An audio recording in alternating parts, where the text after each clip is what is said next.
público asistente, les damos la cordial bienvenida y agradecemos de antemano por su participación en la presente actividad organizada en el marco del 18 aniversario de la Escuela Profesional de Ingeniería de Minas de la Universidad Nacional de Moquegua. Esta es una fecha especial que nos permite recordar a través del tiempo el inicio de las actividades conducentes a la formación de profesionales en ingeniería de minas.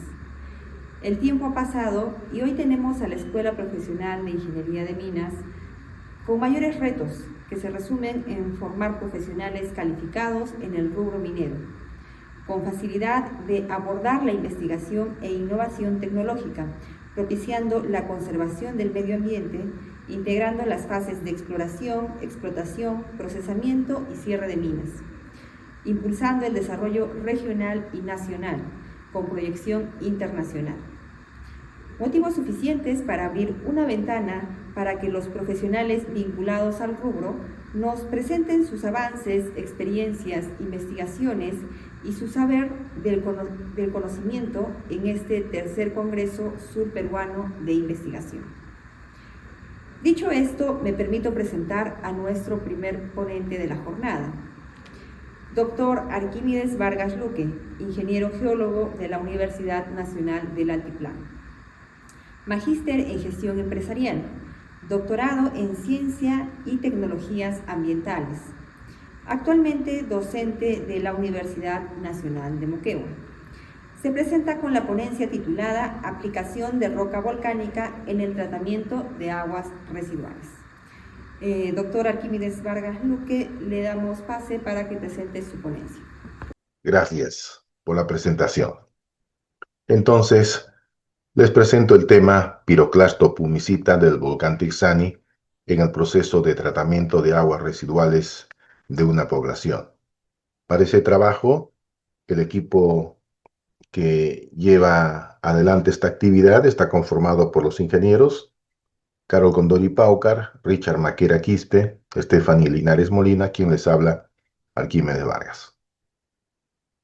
El problema detectado, resumido, fueron los siguientes, ¿no? Los ecosistemas naturales y la salud pública venían siendo cada vez más afectadas por la disposición de estas aguas residuales de las poblaciones vertidas directamente a la microcuenca. La presencia de turbidez en estas aguas por la presencia de sólidos suspendidos totales.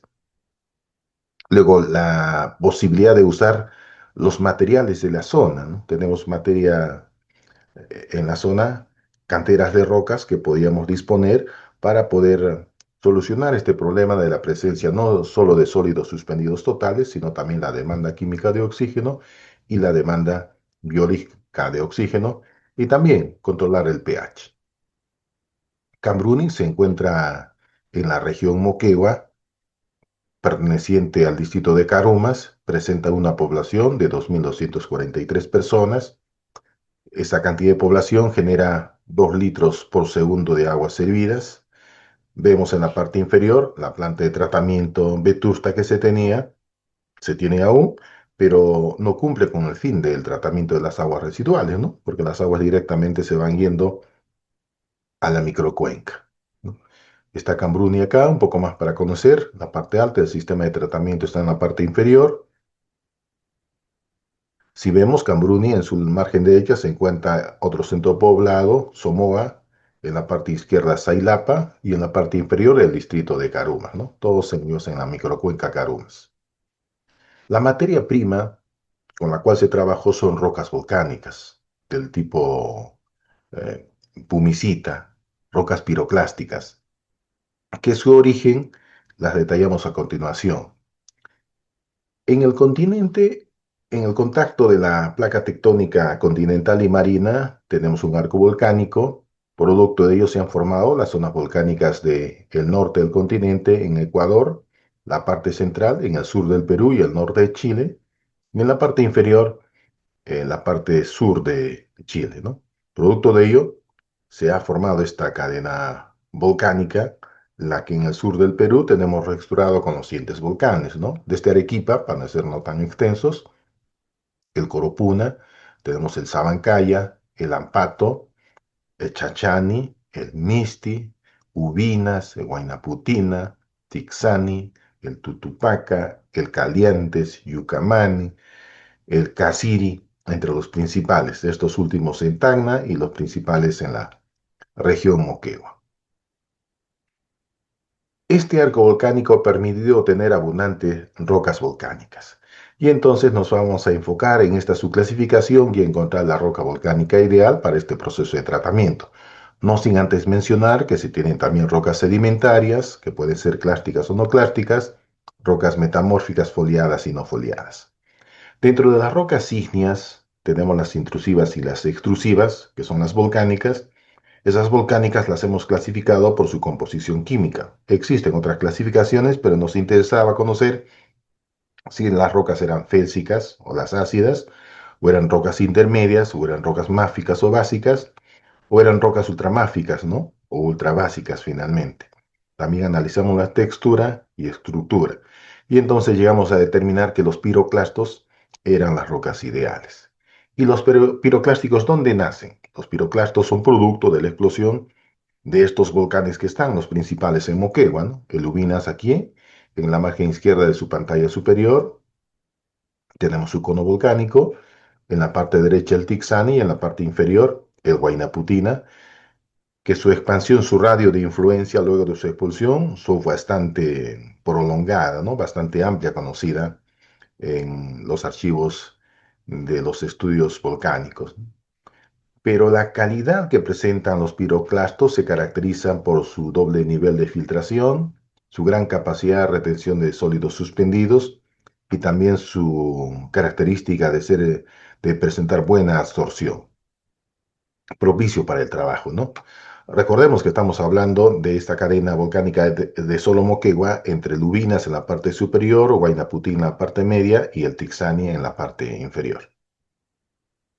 La materia prima ha sido analizada con todo el equipo. Aquí en la parte izquierda vemos que el equipo está trabajando, determinando la composición macroscópica, luego microscópica de sus microcristales, determinando que se encontraron feldespatos, cuarzo, biotita, hornblende, entre los principales.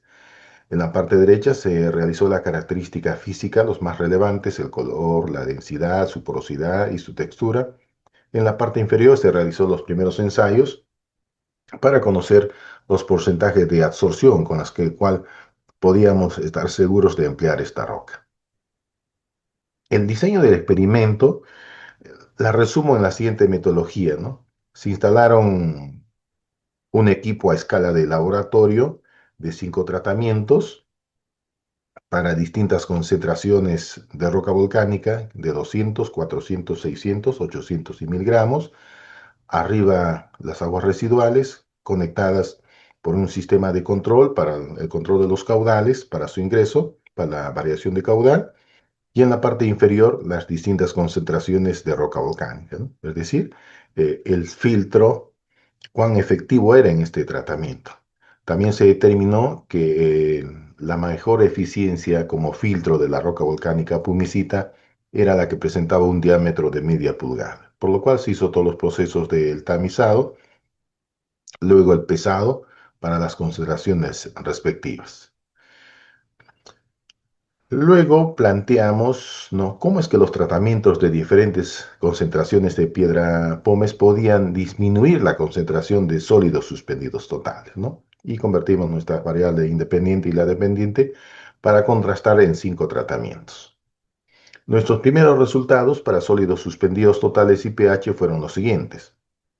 Ante una muestra testigo que resultaba 872 miligramos por litro, en los primeros 5 tratamientos se tenía un resultado, el mejor resultado en el tratamiento 5, que registró 502 miligramos por litro, de 800 a 500. Y en el segundo proceso, donde se trabajó solo con una concentración estable de 1000 gramos, pero variando el tiempo de permanencia en el filtro, de 1 hora hasta 24 horas. El tratamiento de 24 horas resultó el más eficiente. En este caso, registró un valor de 211 miligramos por litro. Es decir, de 872 se logró disminuir su concentración en 211. Bueno, valores notables, ¿no? Si la pregunta es ¿funciona o no funciona? Sí funciona, ¿no? Para este caso, la roca volcánica.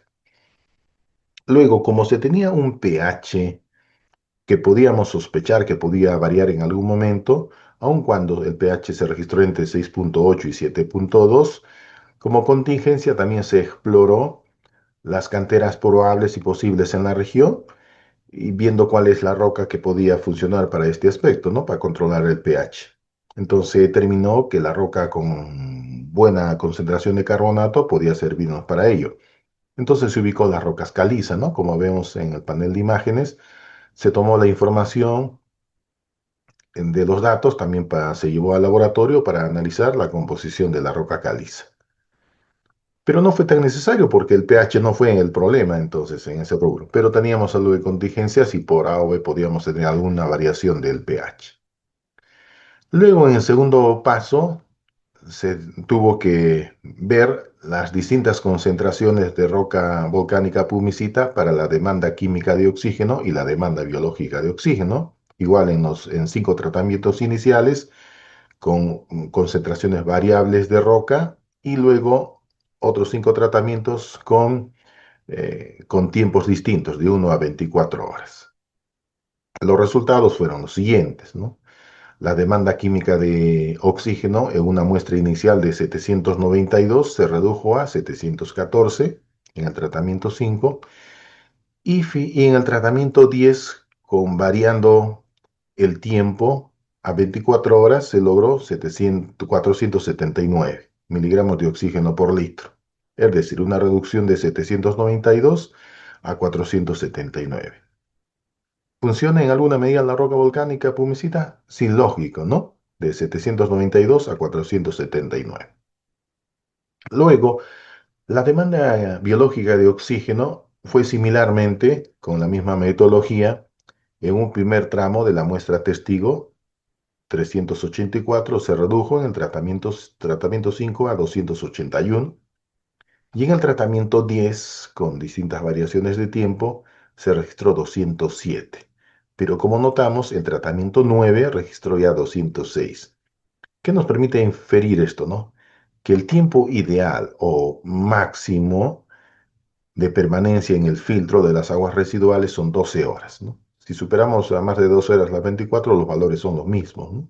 Y entonces la eficiencia se registra del filtro roca pumicita a las 12 horas. Como resultado final, podemos concluir en lo siguiente, ¿no? Dos sólidos suspendidos totales de su muestra testigo inicial de 872 se redujo un 75.8%, ¿no? Que se refleja en 211 miligramos por litro. La demanda química de oxígeno de 792 miligramos de oxígeno por litro a 479, lo que significa un 39.52%. Y la demanda biológica de oxígeno de 384 se redujo a 206, la eficiencia fue de 46.35%. Resultados positivos y alentadores, ¿no? Pero finalmente la idea era plantear, ¿sirve o no sirve para reemplazar o hacer un tratamiento de aguas residuales generadas por la población? Y para ello se recurrió a los límites máximos permisibles para los efluentes a las plantas de tratamiento aprobados con el decreto supremo respectivo, ¿no? El decreto señala lo siguiente, que los sólidos suspendidos totales como límites máximos permisibles es de 150, la demanda química de oxígeno 200 y la demanda bioquímico-biológica de oxígeno 100 miligramos por litro. ¿Llegamos a esos valores? No. ¿Nos aproximamos bastante? Sí, ¿no? 211, 479, 206. Implica que no se ha logrado llegar a los límites máximos permisibles, pero sí se ha demostrado que es efectivo para un tratamiento que nos va a reducir bastante las concentraciones de estos elementos, ¿no? Entonces nos permite plantear esto, si bien es cierto, no es una solución definitiva, pero sí soluciona en porcentajes elevados, ¿no? En 75, 39 y 42%. ¿Qué planteamos podría servir a través con un pretratamiento natural que no tiene mayor costo alguno, porque la materia prima está a escasos metros o kilómetros de la población de Cambrún? Es cierto, tal vez falta afinar y profundizar para llegar a los valores que permitan superar y que se cumplan los límites máximos permisibles. Bien, esa ha sido nuestra presentación. Les agradecemos. Muchísimas gracias por permitirnos presentar nuestro trabajo.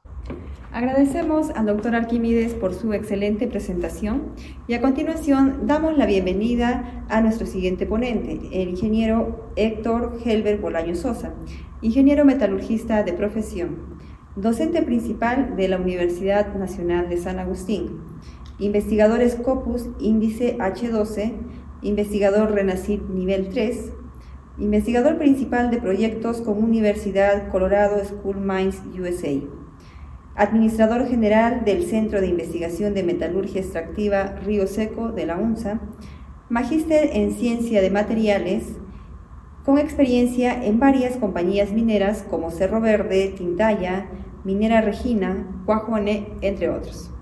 Le damos la bienvenida para que pueda iniciar su presentación. La Universidad Nacional de Moquegua, la Escuela Profesional de Ingeniería de Minas, por permitirme participar en el tercer Congreso Surperuano de Investigación. Vamos a ver un tema relacionado con minería, relacionado con relaves.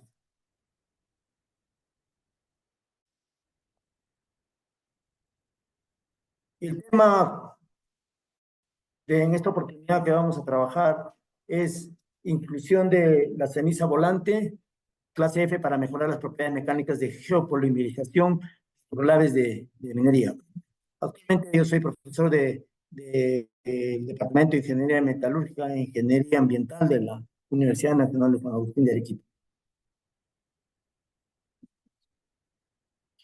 Tenemos 4 contenidos que vamos a ver. Vamos a ver una introducción, vamos a ver muestreo y caracterización, lo que es la geopolimerización y las propiedades mecánicas.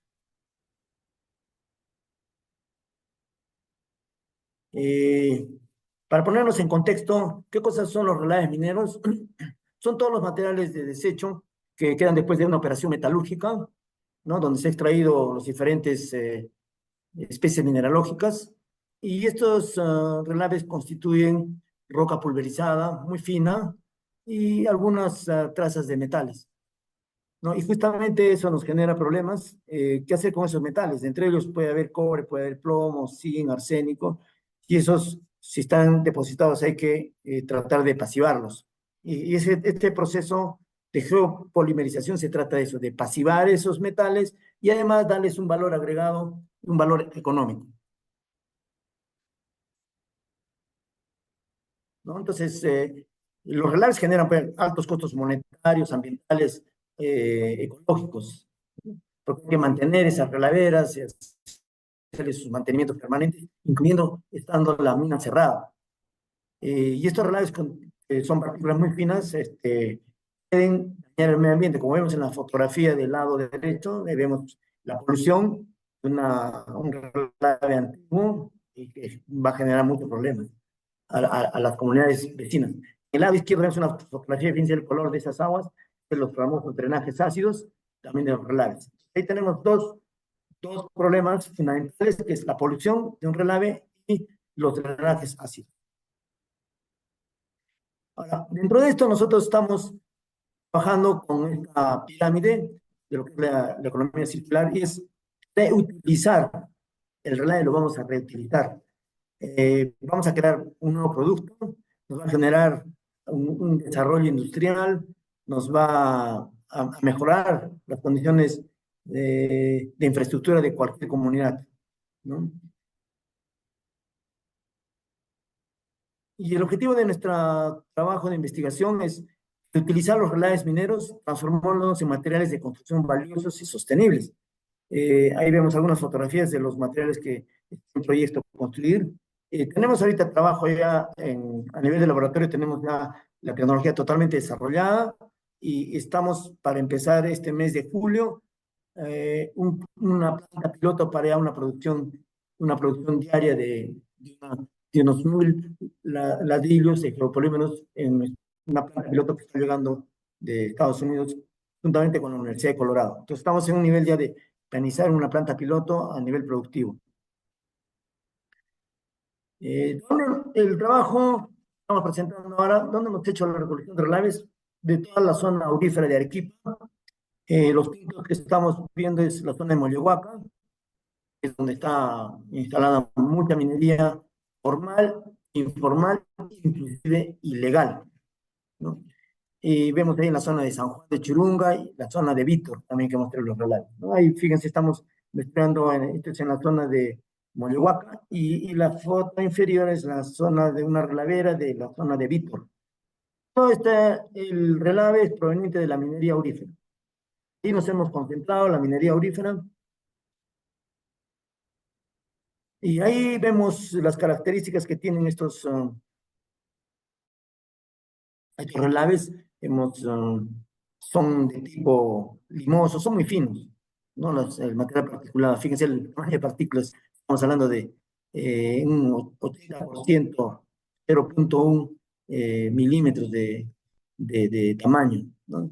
Es muy finos y inclusive medios gredosos, ¿no? Hay características son de tipo A4 casi todos, ¿no? Que de acuerdo a la norma ASHTO corresponden a unas tierras limosas, ¿no? Con algunos contenidos de arcillas.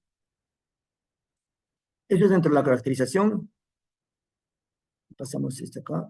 Y acá tenemos también una clasificación de nuestros relaves. Esta es la microscopía mineralógica que hemos hecho a través de un... Y fíjense, estos relaves fundamentalmente tienen cuarzo. El de Vítor, 73%, el de Moyohuaca, 62%, el de San Juan de Churunca, 54%, y el de Moyohuaca, 77%. Fundamentalmente, este es sílice. Alúminas tenemos en forma de feldespatos, tenemos la albita, en todos los casos 22%, 16%, y acá tenemos entre la muscovita y una oligoclasa más o menos 33%, y acá también igual. ¿Y por qué caracterizamos la sílice y los otros feldespatos que nos van a proporcionar una relación de sílice y alúmina, que es característica fundamental para que se pueda formar el geopolímero? ¿No? Entonces, acá vemos otro cuadro, cómo están las especies mineralógicas en composición. Y fíjense, en cuarzo, todos están casi alrededor del 60%. Los feldespatos, fíjense, están alrededor de 20%. Muscovitas también están alrededor de 15% en todos los materiales. El resto ya son otros materiales. Es su composición, pero para la formación del geopolímero nos interesa sobre todo los pasos y la albita y muscovita, estos tres, que es la parte fundamental. Luego tenemos acá una microscopía electrónica de barrido, SEM, ¿no? Con electrones dispersados. Fíjense el tamaño de las partículas. Acá tenemos el de Vítor, 40 micras. Tenemos el de Moyohuaca, son tamaños muy, muy pequeños también. Y el otro también Moyohuaca. Y está en la esquina derecha inferior, el de San Juan de Churunga. Entonces, fíjense, los tamaños de partículas son muy, muy, muy pequeñas, menores inclusive partículas de 5 micras, 3 micras. Entonces, lo que vemos que es ahí predominante de sílice, alúmina, silicio, aluminio y fierro. Hay su mayor predominancia, ¿no? Entre ellos, 33%, casi en todos muy parecidos, la alúmina también muy parecidos en todos, y el fierro, ¿no? Y la relación que tenemos que buscar es relación de sílice, silicio y alúmina. Y vemos que la relación está entre 2 y 3. Es una relación adecuada para formar un geopolímero. Si no existiera esa relación, no se va a formar el geopolímero, ¿no? Porque es una cadena que se forma en base a la sílice y la alúmina. ¿No? Ahí tenemos la relación.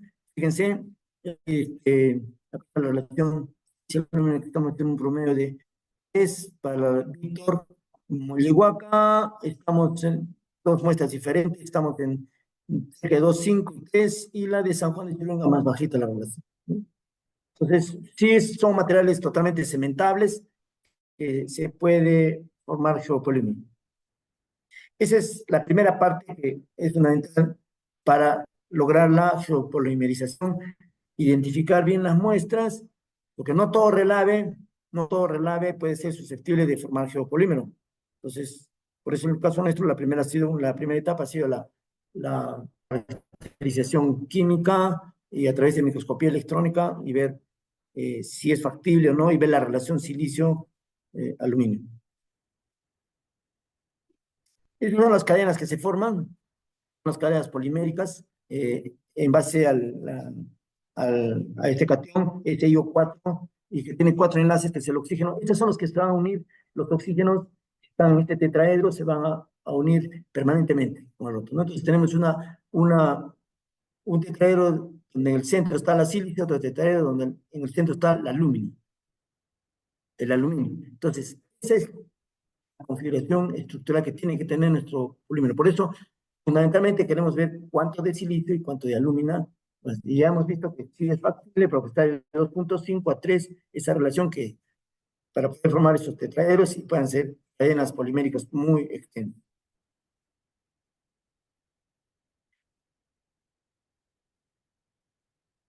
Ahí tenemos otra diferentes estructuras, pero todas están relacionadas con silicio y con aluminio, ¿no? Existen un montón de estructuras y esto también se puede determinar a través de caracterizaciones mineralógicas. ¿Cómo hemos preparado nosotros la geopolimerización? Lo primero que tenemos es nuestra muestra y luego adicionamos un activador que en este caso es el hidróxido de sodio. Luego hacemos un mezclado con una cantidad pequeña de agua, de manera que se forme, no vamos a formar una pulpa, sino una pasta con poca cantidad de agua para poder formar luego moldes cúbicos de 5 por 5 centímetros, los cuales se puede dejar curando. En nuestro caso hemos dejado curando durante 28 días, algunos a temperatura ambiente y otros hemos hecho pruebas a diferentes temperaturas. Obviamente, lo óptimo para nosotros desde el punto de vista económico es que esté un curado a temperatura ambiente y que también nos ha generado resultados muy, muy interesantes porque la eliminación de agua lenta hace que el material no esté microfisurado. Una vez que hemos hecho el curado, tenemos diferentes tipos de ensayos. Hemos hecho ensayos mecánicos, ensayo uniaxial, a través de un dinamómetro, y también hemos caracterizado mediante técnicas de difracción de rayos X y las transformadas de Fourier para ver la cantidad de sílice amorfa que hay, y a través de la caracterización de microscopía electrónica. Entonces, con eso nosotros decimos, sí, está formando cosa, sí está bien, etc. Y el ensayo mecánico para ver su resistencia.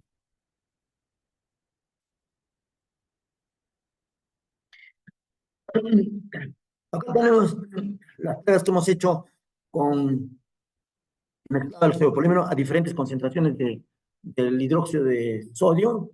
Hemos hecho con 4 mol, 6 molar, 10 molar y 12 molar. Fíjense, lo que nos dio mejores resultados de la 10 y llegamos a una compresión axial de aproximadamente 30 megapascales, ¿no?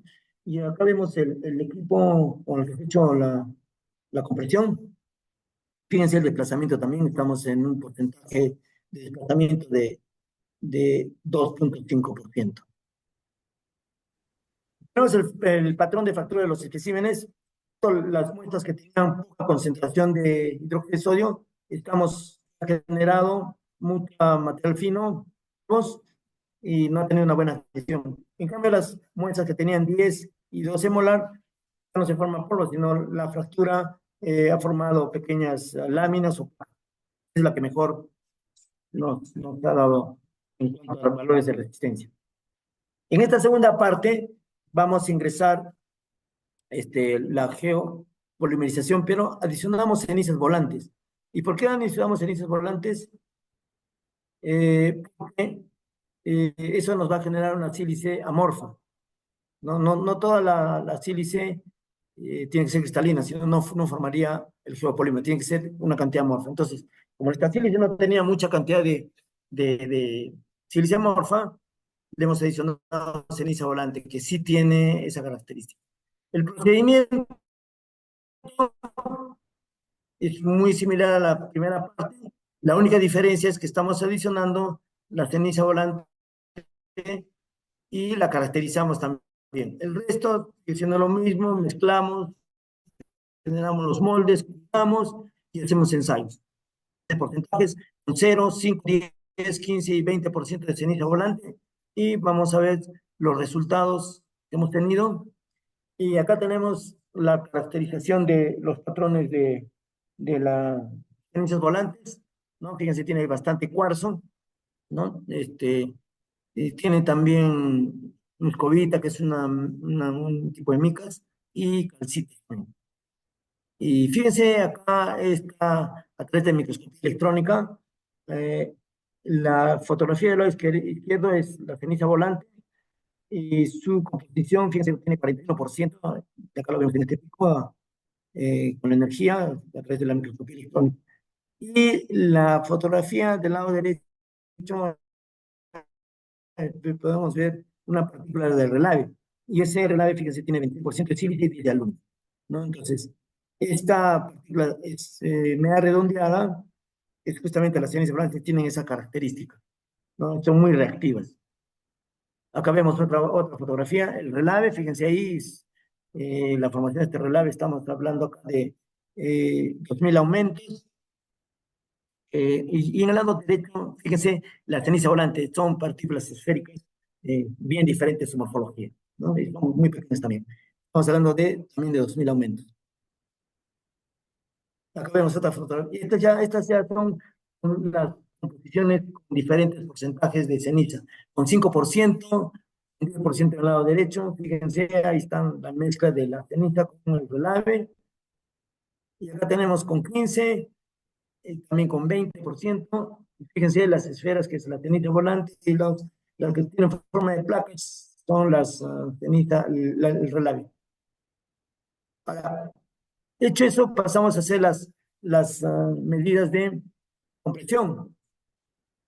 Entonces, vemos acá vemos las curvas de esfuerzo de formación. Y fíjense, la que tiene 85% de relave y 15% de ceniza volante es la que resultó con mayor resistencia a la compresión, alrededor de 25 megapascales. Entonces, ese es lo bueno.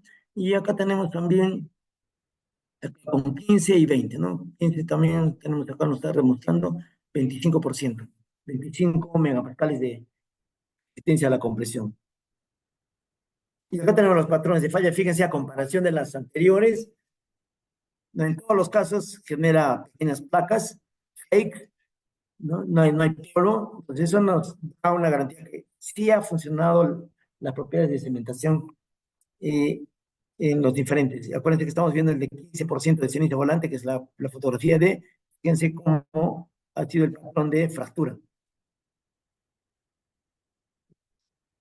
Se hizo pruebas de ensayo de fractura, ¿no? Con un encallamiento en la parte central, como vemos acá vemos las partículas semicirculares, el encallamiento que está acá en la línea roja, y ahí se somete a una fuerza, y eso es para medir las pruebas de tenacidad, ¿no? Hemos visto que estamos alrededor de 1000 pascales o un mega, y la fuerza que se ha aplicado estamos hablando de 3000. Y fíjense, la que tiene mayor resistencia es la 15 y acá tenemos 20. La tenacidad es muy buena y está dentro de lo que hablan las teorías. Estamos acá en 1 megapascales, lo que es entre 1 y 2, lo que son rocas, y nuestro geopolímero ya tiene la textura, la resistencia de una roca. Entonces, ahí estamos dentro de los parámetros que establecen todas estas normas. Y también, fíjense, la norma peruana habla de las resistencias de las unidades de albañilería para fines estructurales. El más grande que tenemos acá es el ladrillo de tipo 5, ¿no? Que tiene 17 megapascales. Nuestro producto ha logrado 25 megapascales. Estamos sobre valores muy superiores de cualquier ladrillo de construcción las bloquetas también que se utilizan, ¿no? Normalmente las construcciones las hacen con 4, por ahí nomás, algunas se hacen con 3. 5 ya son las construcciones muy sólidas, muy fuertes, y el nuestro está superior a eso, ¿no? Entonces, ahora, algunos datos comparativos, pues los adoquines de concreto, lo que se ve en las pistas para tráfico peatonal 35 megapascales, tráfico ligero 40 y tráfico pesado 50. Me refiero a los adoquines que ponen ahora en las pistas. Este es nuestro siguiente objetivo, en otro proyecto que estamos haciendo esto, ya estamos logrando, hemos logrado hasta 70 megapascales, ya, pero es como una técnica. Entonces, acá en esta parte del proyecto ya está la tecnología aprobada, no se necesita mucha energía, no hay calentamiento, no hay temperatura, y es muy controlado. Teníamos 2 objetivos, estamos logrando un material totalmente adecuado para hacer construcciones, los metales están confinados en el medio, porque hemos hecho pruebas de lixiviación, tanto en medios neutros, ácidos y alcalinos, y la percolación o la disolución de metales ha sido casi nula. Entonces, muy por debajo de cualquier norma. Entonces, los metales están confinados y pueden dar un valor económico muy fuerte a cualquier material, ¿no? Entonces, como conclusiones, el almacenamiento y el manejo de los relaves mineros tienen importantes problemas económicos y ambientales. Entonces, la reutilización en nuestro caso es muy beneficiosa. Son ricos, los relaves también son ricos en aluminio, que pueden activar y convertir en materiales de construcción, hormigón polimérico y ladrillo. En el proyecto nuevo que estamos haciendo, no solamente más a producir ladrillo, sino también hormigón. Prácticamente podríamos reemplazar el cemento puzolánico o Portland utilizando un hormigón de esta naturaleza que fácilmente va a resistencias muy fuertes. Igual los geopolímeros producidos mostraron altos niveles de resistencia similares a los del hormigón ordinario en base al cemento Portland. Entonces, fácilmente podemos usar eso. Y también al agregar aluminio silicatos amorfos, lo que hicimos con la ceniza volante, se usa para ajustar tipos de estructuras celulares para una mejor polimerización.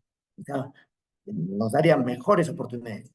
Y la resistencia internacional a fracturas relaves aumentó con la adición de cenizas volantes. ¿Sí? Ahí hemos tenido un montón de referencias y eso sería todo. Si hubieran algún tipo de preguntas, muchas gracias. Agradecemos al ingeniero Héctor Bolaño Sosa por su excelente presentación.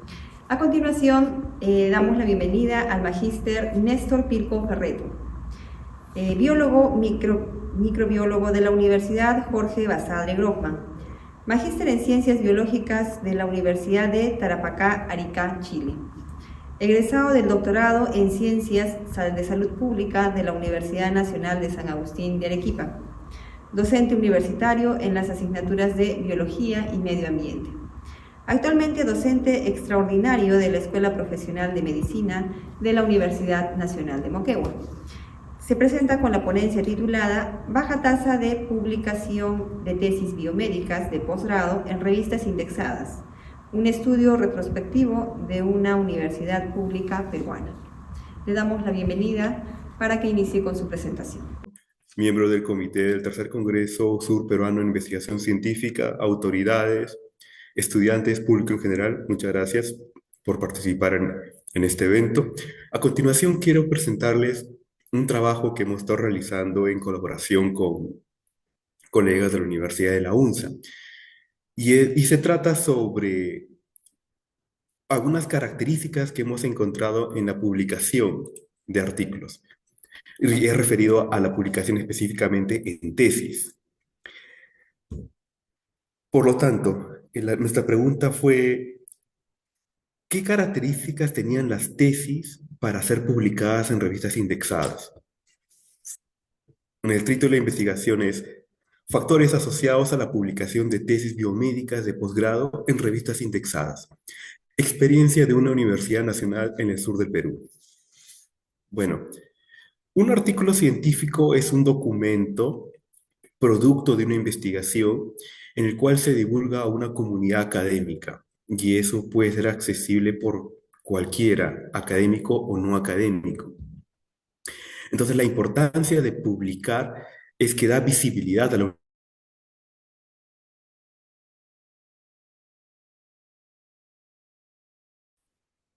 como lo es la falta.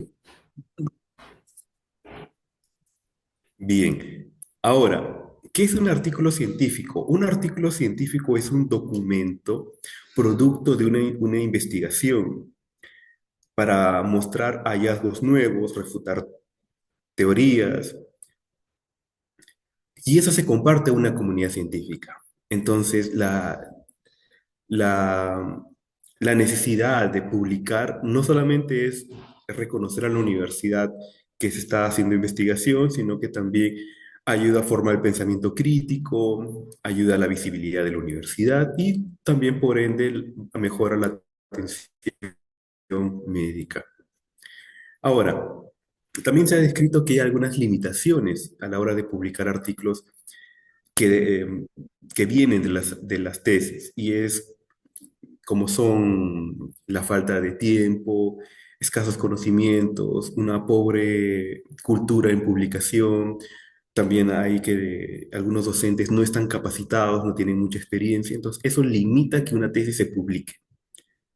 Ahora, también es sabido que en estos últimos años la cantidad de publicaciones en las universidades está subiendo, más que todo en la Universidad Nacional de San Agustín, que es una universidad que está reconocida como una de las universidades con mayor impacto en el sur del Perú. Y por lo tanto, el objetivo de este estudio fue identificar qué factores determinan la publicación de tesis biomédicas en revistas indexadas en la Universidad Nacional de San Agustín de Arequipa. Ahora, este estudio fue realizado en el 2024 y la toma de muestras fue entre el 2017 y 2022. Se hizo un estudio, por lo tanto, retrospectivo y transversal. Ahora, ¿qué variables se utilizaron como en las tesis? Año de publicación, si pertenecía a maestría, doctorado, a qué programa pertenecían, área temática, diseño metodológico, unidad de análisis, pruebas estadísticas, y como variable dependiente si esta tesis se publicó o no. Se consideraron todas las tesis del repositorio de la escuela de posgrado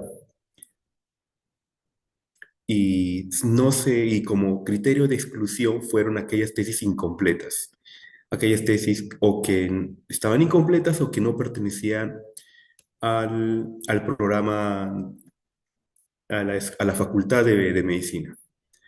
Lo que hicimos fue, para saber si es que una tesis fue publicada o no, accedimos a un buscador como Google Scholar y colocamos el nombre del autor de la tesis, porque se presume que si el tesista condujo la investigación con su asesor, también lo haya publicado y él esté como uno de los autores. Este fue una forma de encontrar, ya abordada por otros investigadores, y después procedimos a verificar en qué base de datos como ScienceDirect, Cielo, Web of Science se encontraba. De las 245 tesis que se encontraron, se eliminaron dos tesis que no pertenecían al programa académico de la Facultad de Medicina, y también se eliminaron dos tesis de maestrías y 8 tesis de doctorado que estaban incompletas. Así que de las 234 tesis que conformaban nuestra muestra, solamente se publicaron 5 tesis, 4 en Scopus y una en la base Cielo. Ahora, ¿qué grandes grupos hemos encontrado referido a la distribución de las tesis? ¿Qué áreas temáticas podemos ver? Las tres grandes grupos de áreas temáticas son gestión en salud, educación médica y bioética, y salud mental. Y en mucho menor medida, enfermedades infecciosas, violencia, cirugía, salud bucal, salud ambiental y patologías respiratorias. También hemos visto que el diseño, la unidad de análisis y el lugar de estudio sí está relacionado, hay una asociación estadística en la elección de este tipo de diseños en los grupos de maestría y doctorado.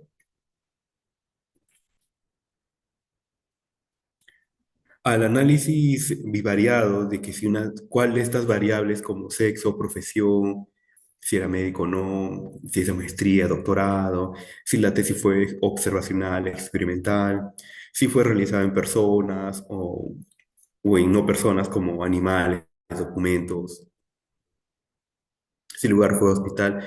Para análisis bivariado, si es que esas variables con respecto a si fue publicado o no, hemos visto de que en la prueba estadística y en la experiencia del alumno en publicación sí influye que una publicación se dé, producto de la tesis. Pero al análisis multivariado de regresión logística, para saber si es que esta variable predice de que se va a publicar la tesis, hemos visto que no hay ninguna significancia. Ahora, de lo que podemos notar es que estos grandes temas como gestión en salud, educación médica, salud mental, obedecen a una prioridad institucional de la universidad y muy regional, que difiere de las políticas nacionales en investigación, como son las prioridades nacionales hasta el 2030. Hay una mayor cantidad de tesis descriptivas, que eso nos puede indicar de que los alumnos de pregrado están siguiendo los mismos diseños metodológicos, tanto en pregrado como en posgrado.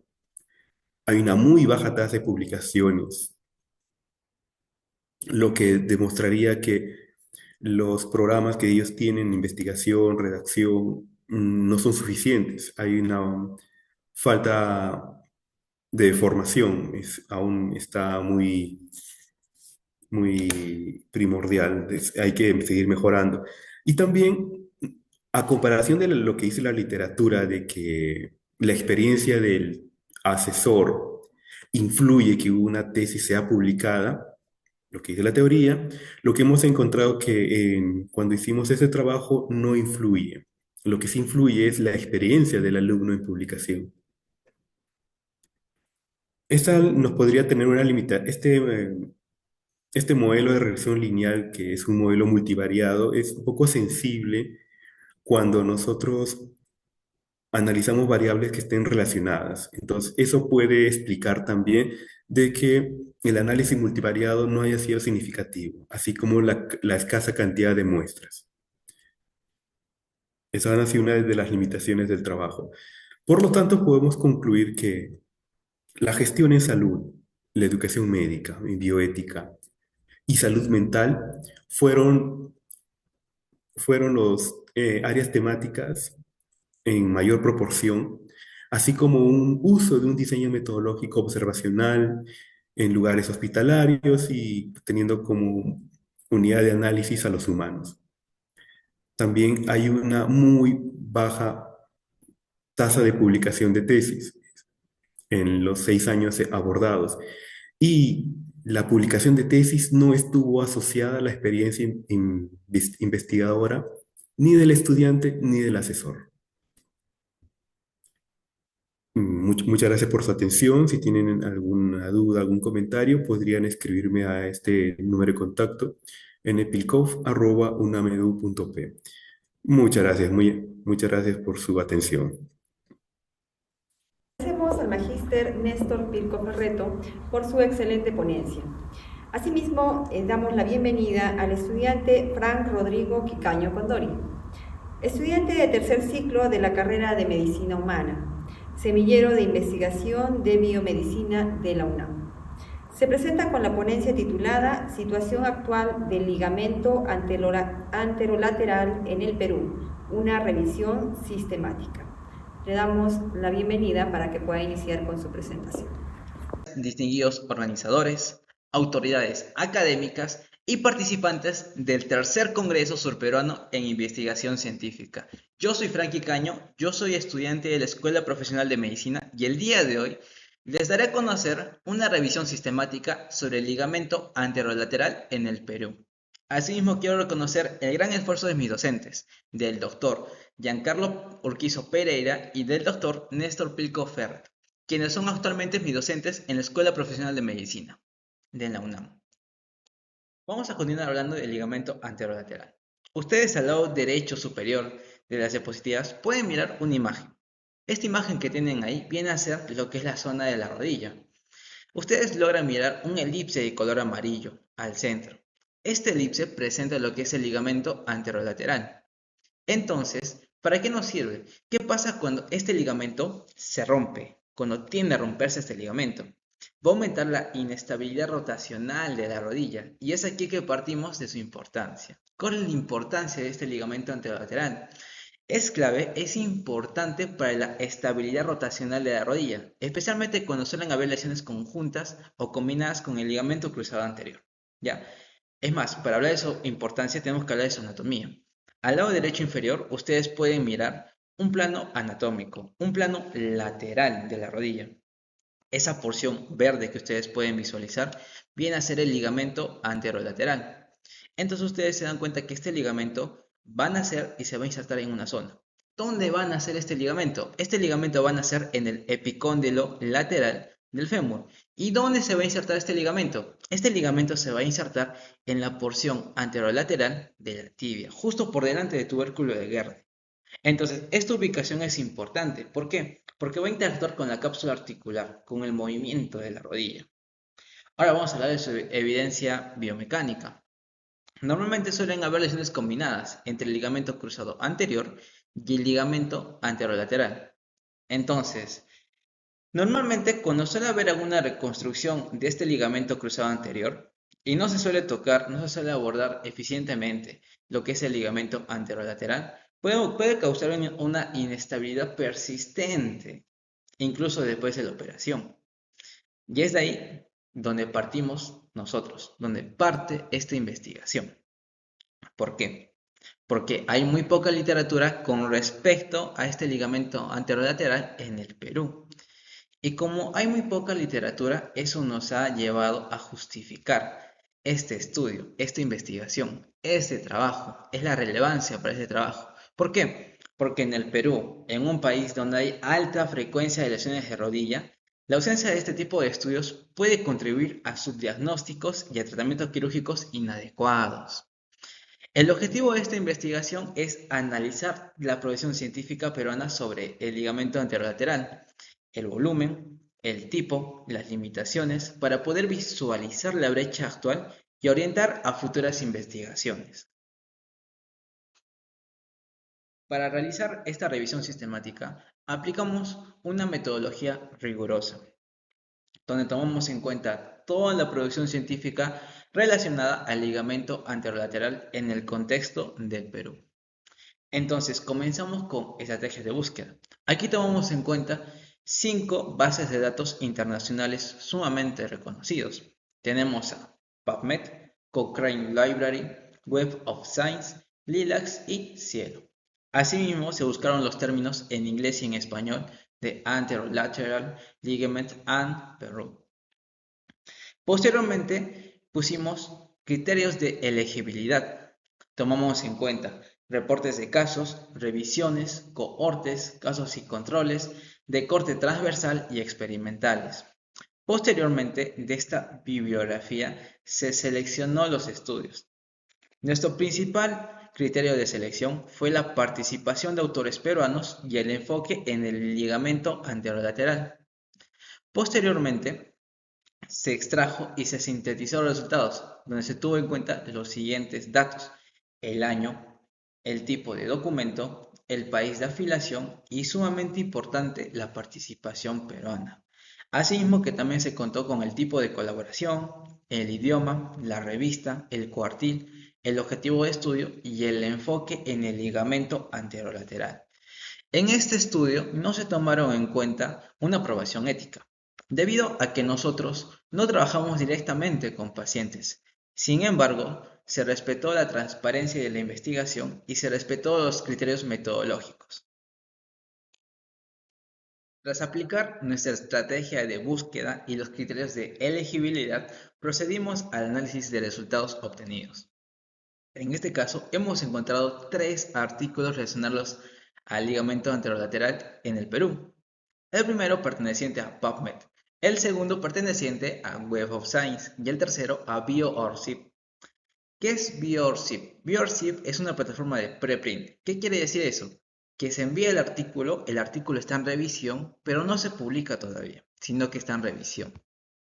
De estos 3 artículos, solamente uno cumplió con todos los criterios de inclusión. Este artículo pertenece a PubMed. ¿Y este artículo de qué se trata? ¿En qué se basa este artículo? ¿Qué es este artículo? Este artículo es una revisión narrativa. Aquí abajo está el artículo. Entonces, ¿qué es una revisión narrativa? Una revisión narrativa es un estudio que va a recopilar, va a interpretar y discute la evidencia científica relacionada al ligamento anterolateral. Ojo, pero no aplica una metodología sistemática. Entonces, ¿para qué es útil este tipo de artículos? Para resumir conocimientos actuales, identificar vacíos en la literatura y proponer futuras líneas de investigación. Cabe resaltar que esta revisión contó con la participación de 2 investigadores peruanos.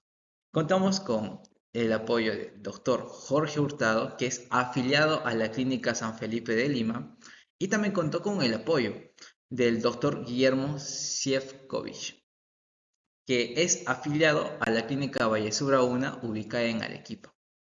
Entonces, si bien este documento, este artículo es importante y es valioso el esfuerzo que le han dedicado, se trata de una contribución aislada. Entonces, los resultados que obtuvimos reflejan una situación alarmante, preocupante en el Perú. ¿Por qué? Porque prácticamente no existe producción científica sobre el ligamento anterolateral. Y aquí vamos con el primer punto. ¿Qué nos dice nuestro primer punto? Déficit científico nacional. ¿Qué quiere decir esto? Este hallazgo no es un dato aislado, sino que evidencia un rezago significativo respecto al avance internacional. ¿Cómo así? Mientras que Europa, Norteamérica y Asia, el ligamento anterolateral es cada vez más estudiado y considerado en protocolos quirúrgicos, en el Perú solo se identificó una publicación con participación nacional, y esta fue una revisión narrativa, no un estudio clínico ni experimental. Ahora vamos con el segundo punto. Nos habla sobre las posibles causas de este rezago. Este vacío puede explicarse por factores estructurales como la baja inversión en investigación científica.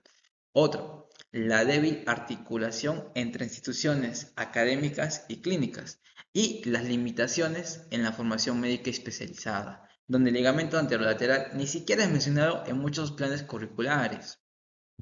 Vamos con el tercer punto. Entonces, tenemos consecuencias clínicas de la falta de estudios. Las implicancias clínicas son muy relevantes. ¿Por qué? Porque la ausencia de estos estudios peruanos sobre el ligamento anterolateral podría estar contribuyendo al subdiagnóstico de estas lesiones. ¿Qué quiere decir esto? Que se corre riesgo de realizar cirugías de ligamento cruzado anterior incompletas. ¿Por qué? Al no considerar la reconstrucción del ligamento anterolateral en casos que lo requieran, lo que puede traducirse en resultados funcionales deficientes o recurrencia de inestabilidad rotacional. Vamos con el cuarto punto. Hablamos ahora de un impacto en formación y práctica médica. A nivel formativo, la exclusión del ligamento anterolateral en la enseñanza médica y quirúrgica crea un círculo vicioso. ¿Qué quiere decir esto? Primero, hay desconocimiento. El desconocimiento clínico lleva al subdiagnóstico y esta a su vez limita la generación de nuevas investigaciones, perpetuando así la invisibilidad de esa estructura. Y vamos con el último punto. Vamos a comparar contextos. Además de observar este panorama regional, vemos que la baja producción no es exclusiva del Perú, sino que afecta también a otros países latinoamericanos. Esto genera una brecha de conocimiento regional que nos aleja de estándares internacionales y nos limita a la aplicación de cirugías de guías clínicas adaptadas a nuestros contextos reales. Entonces, para cerrar la discusión, tenemos en cuenta lo siguiente. Más allá de ser un simple hallazgo bibliográfico, esta ausencia de estudio expone una necesidad urgente en el contexto del Perú, en el contexto nacional, tanto en ortopedia como en otras áreas, donde aún hay estructuras anatómicas funcionalmente importantes que siguen subestimadas. La ciencia médica peruana debe comenzar a generar evidencia propia que responda a nuestras necesidades clínicas locales. Finalmente, a partir de nuestra revisión sistemática, podemos establecer tres conclusiones principales. La primera, brecha de conocimiento. Existe una brecha crítica en la producción científica peruana sobre el ligamento anterolateral. Esta ausencia impide el desarrollo de protocolos clínicos adecuados para nuestra población y podría estar contribuyendo a errores diagnósticos y quirúrgicos. Como segunda conclusión, tenemos en cuenta riesgos clínicos y subdiagnósticos. El desconocimiento del ligamento anterolateral a nivel clínico y académico puede llevar al subdiagnóstico y lesiones importantes, como consecuencia a decisiones terapéuticas incompletas, con resultados funcionales subóptimos, especialmente en reconstrucciones de ligamento cruzado anterior. Y como tercer conclusión tenemos que es urgente fomentar la investigación anatómica, imagenológica y quirúrgica sobre el ligamento anterolateral en el Perú.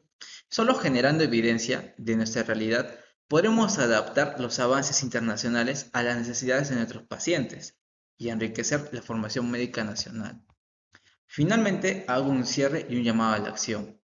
En conclusión, esta revisión no solo expone una carencia, sino que propone una dirección clara. Vamos a investigar más, diagnosticar mejor y operar con mayor precisión. Como futuros médicos, investigadores y líderes en salud, tenemos la responsabilidad de impulsar una medicina basada en evidencia, pero también en identidad científica nacional. Entonces, muchas gracias a todos por su atención. Esperamos que este trabajo sirva como punto de partida para abrir nuevas líneas de estudio sobre el ligamento anterolateral en el país y que pronto desde el Perú también estemos aportando evidencia útil a la medicina global. Gracias. Agradecemos al estudiante Fran Rodrigo Quicaño Condori por su contribución a la investigación. A continuación, damos la bienvenida al ingeniero Mario Pedro Rodríguez Vázquez, residente, supervisor y consultor de obras públicas y privadas, con maestría en estructuras y construcción civil. Se presenta con la ponencia titulada Estimación de la rigidez efectiva en estructuras de concreto armado mediante ensayos de identificación modal y esclerometría. Le damos pase para que pueda iniciar con su ponencia. Mario Pedro Rodríguez Vázquez, ingeniero civil de profesión, y en esta oportunidad quiero agradecer al UNAM, al Tercer Congreso Surperuano de Investigación, por la invitación para poder discernir sobre esta investigación realizada acerca de la estimación de la rigidez efectiva en estructuras de concreto armado mediante ensayos de identificación modal y esclerometría. Cabe destacar que este trabajo se llevó en conjunto con otra persona, ¿de acuerdo? Formó parte de una tesis de grado y entonces vamos a brindar acá los resultados respectivos. Es muy importante esta investigación de un diseño no experimental, ¿de acuerdo? Para poder de encontrar los periodos de duración de una estructura y de esta forma determinar los análisis de estructuras no fisuradas, algo que no contempla nuestra norma es 0,30. Bien, empezamos con el contexto del problema. Nosotros sabemos de que existe en el Perú, existe el problema de las placas, ¿no? En el cual produce bastantes movimientos. Hace poco, hace menos de un mes, hemos tenido grandes movimientos en la ciudad de Lima, inclusive debido a la autoconstrucción de viviendas. Si hemos visto las noticias, hemos podido ver que ha habido fallecidos eh, justamente por no tener adecuadamente distribuida las estructuras, ¿no? Siendo la principal causa, digamos, de estos movimientos la subducción entre la placa de Nazca y Sudamericana. Las causas de fusuramiento y agrietamiento de los elementos estructurales mm, consisten básicamente en sismos de baja magnitud, ¿de acuerdo? Que no se perciben, pero que a la larga producen fatiga en las estructuras o en los elementos estructurales, el exceso de sobrecargas. Este, esta causa, digamos que es la menos probable porque la sobrecarga para estos aspectos de gravedad, las estructuras están sobredimensionadas, ¿no? Y este punto sí es trascendente las malas prácticas constructivas, ¿no? A veces no consideramos un buen encofrado o no realizamos los planos estructurales de acuerdo, ¿no? A lo que se emite, ¿no? Entonces ahí es saber destacar que la importancia de la rigidez efectiva de los análisis sísmicos no lineales, estáticos y dinámicos, ¿no? Que es lo que nos va a llevar a poder tener estructuras adecuadas sismoresistentes. Los objetivos de la investigación, ¿no?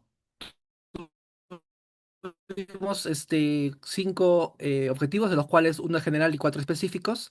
El general fue estimar los factores de rigidez efectiva en estructuras de concreto armado mediante ensayos de identificación modal y esclerometría, ¿no? Específica uno, revisar los factores de rigidez efectiva propuestas por la comunidad internacional. Específica 2, obtener la respuesta sísmica teórica de los edificios de baja altura, considerando factores de rigidez efectiva. Específica 3, obtener respuesta sísmica real de los edificios de baja altura, considerando ensayos de identificación modal y esclerometría. Específica 4, estimar factores de rigidez cercanos a la respuesta de la estructura real. Los antecedentes, ¿no? En los antecedentes tenemos el principal Tena Colunga del año 2021, donde habla de la importancia del modo de elasticidad en concreto y sus periodos de vibración, ¿no? Ese fue uno de los principales antecedentes, ¿no? Luego tenemos el de Choudhury y Mansouri, es, biografías recientes dentro de los 5 años permitidos para realizar la investigación. Y dice, para la evaluación del comportamiento sísmico de los edificios de concreto armado que son sometidos a análisis dinámico no lineales, se toma importancia la irrigidez efectiva real de las secciones de viga y columna. Esto cabe destacar que nuestra norma está planteado, pero de una forma no adecuada, ¿no? Sánchez Escudero y Moras Matos también indica que la respuesta estructural de la aplicación de los factores de rigidez de los elementos de concreto armado en análisis lineal se asemeja a los obtenidos mediante análisis no lineales, ¿no? Recordemos que estructuralmente tenemos solamente un análisis no lineal permitido, que es el tiempo historia, ¿no? Las normas que contemplan esta rigidez efectiva en el análisis sísmico son, ¿no? El ASI 31819, la norma neozelandesa, la NZ 33101, y el libro de Reinforced Concrete de Robert Park y Pauli, que se considera uno de los precursores en el estudio del comportamiento del concreto armado. Entonces, de acuerdo, nosotros hemos sacado estos valores ya obtenidos para poder disminuir la rigidez para el comportamiento fisurado luego de que un sismo sometido a cargas de gravedad, a sismos severos y perdón, a sismos moderados y empezando a fallar a sismos severos, puedan tener un comportamiento adecuado, ¿no? Entonces se recomienda, la ASI, por ejemplo, para columnas, recomienda el 70%, la reducción al 70%. La neozelandesa tengo, de acuerdo si es una columna esquinera, perimetral, central, tengo el 80%, el 50% hasta el 30%. Y Paul, ¿no? Paul Presley es muy semejante, ¿no? En algunos valores, y nuestra norma contempla, digamos, también, digamos, un, un envolvente o está dentro de los parámetros de estas tres normas principales, ¿no? Entonces, estos valores van de acuerdo al nivel de carga axial de los muros de concreto armado, los cuales pueden revisarse en la tabla, ¿no? De que estamos viendo ahí, ¿no? ¿De acuerdo? Entonces, estos valores son los que vamos a poder aplicar en un modelo calibrado, ¿no? En un modelo calibrado numérico para poder analizar los periodos y de ahí empezar a sacar. Entonces, nuestra normativa presenta dos, este, dos normas que consideran esto de la rigidez en los elementos estructurales, tanto en columnas, vigas y placas, ¿no? El numeral 25.2 especifica lo siguiente, ¿no? Para propósitos de esta norma, las estructuras de concreto armado y albañilería pueden ser analizadas considerando las inercias de las secciones brutas, ignorando la fisuración y el esfuerzo, ¿no? Entonces, nuestra norma no considera una sección fisurada, lo cual nos trae problemas de análisis luego del comportamiento del sismo. La norma de la S060, la norma de concreto armado, solicita que se tomen en cuenta los factores de reducción de rigidez para la determinación de los efectos de esbeltez en columnas y muros. Solo para los efectos de esbeltez en columnas y muros que va a afectar en su diseño. Este diagrama de flujo es muy interesante, ya que aquí vamos a poder ver prácticamente el centro de la investigación, ¿no?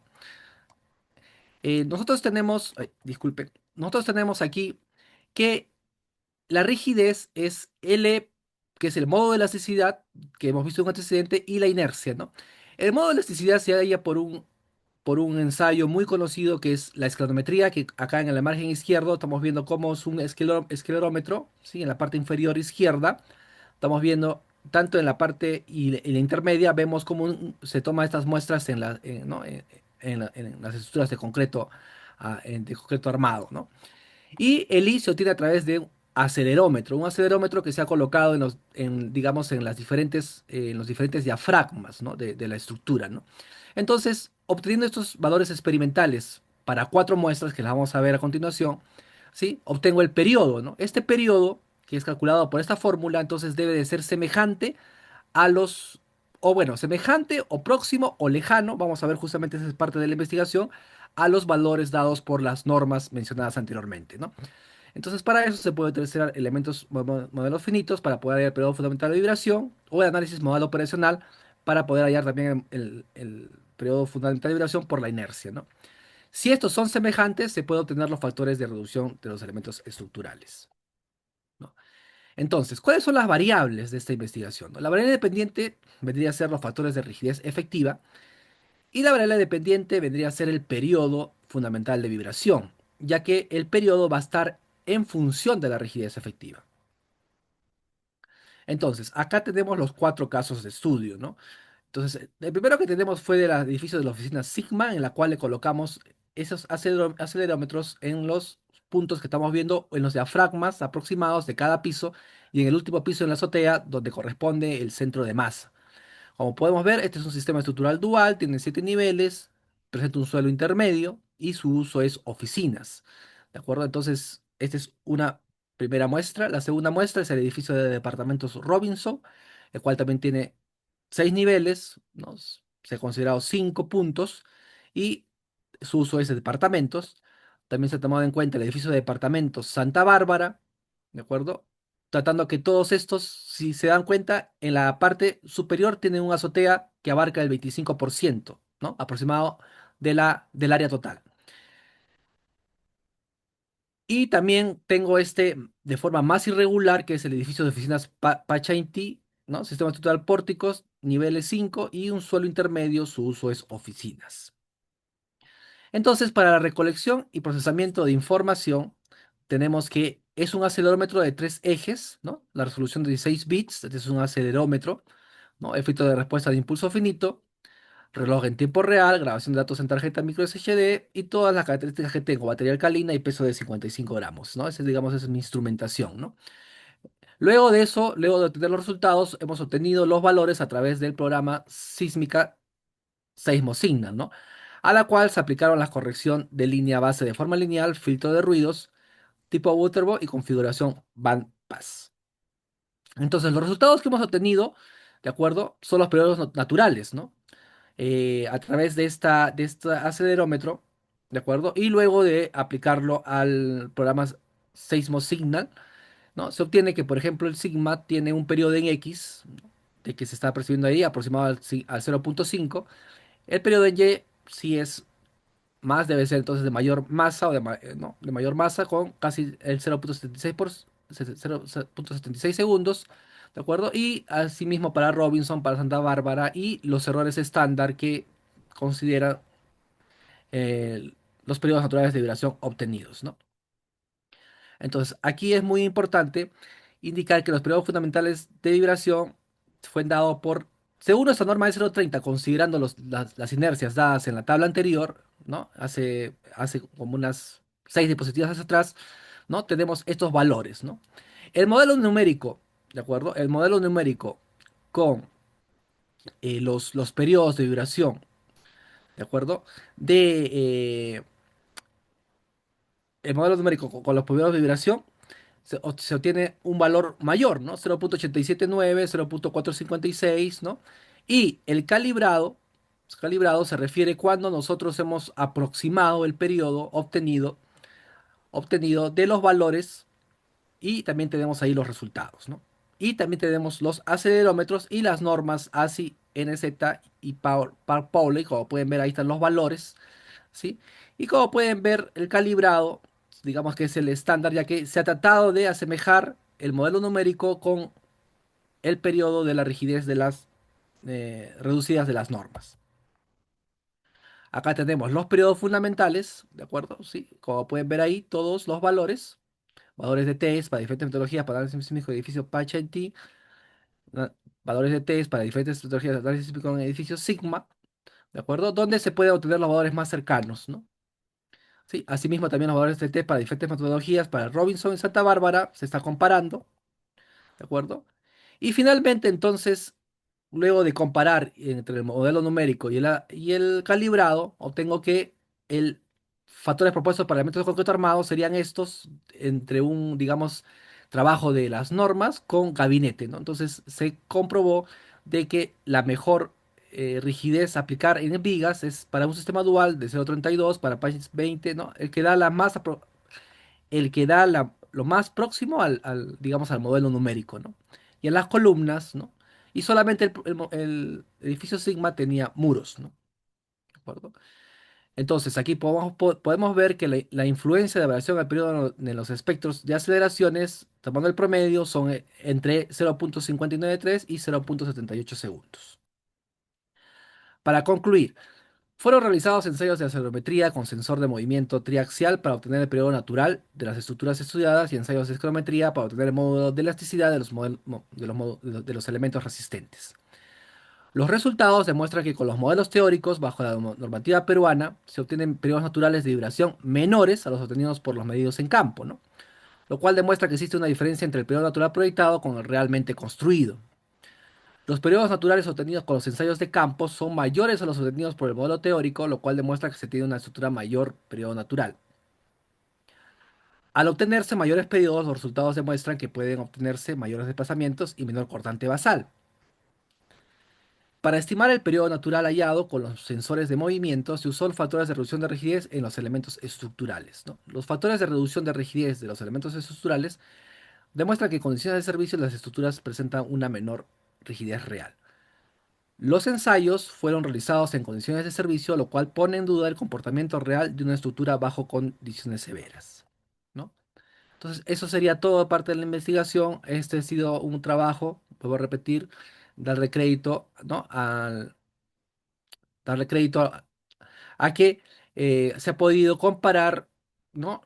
A través de los modelos numéricos y de las normas, cuál puede ser los mejores valores que aproximan a una rigidez adecuada para que pueda ser analizada la estructura luego del fisuramiento, algo que no contempla nuestra norma. Eso sería todo. Muchas gracias. Agradecemos al ingeniero Mario Pedro Rodríguez Vázquez por su excelente ponencia. A continuación, damos la bienvenida al ingeniero Osmar Cuentas Toledo, ingeniero topógrafo y agrimensor e ingeniero civil. Doctor en Ciencias Ambientales por la Universidad Nacional Jorge Basadre Grossman. Magíster en Ciencias Ambientales por la Universidad Estatal de Feira de Santana, Brasil. Profesor ordinario de la Universidad Nacional de Moquegua y fundador de la Escuela Profesional de Ingeniería Civil. Investigador RENACYT Nivel 4, Registro Nacional Científico, Tecnológico y de Innovación Tecnológica. Experito judicial del Colegio de Ingenieros del Perú, consultor en geomática aplicada a la ingeniería de transporte, recursos hídricos y medio ambiente. Se presenta con la ponencia titulada Diagnóstico de accidentes e incidentes en el sector construcción del Perú, evidencia 2016 al 2024 con enfoque regional y de género. Adelante con su presentación. Agradecer a toda la comisión organizadora de este magno evento que está organizando anualmente, que viene a ser el Congreso Surperuano de Investigación. El día de hoy voy a exponer el tema diagnóstico de accidentes e incidentes en el sector construcción del Perú, evidencia 2016 al 2024 con un enfoque regional y de género.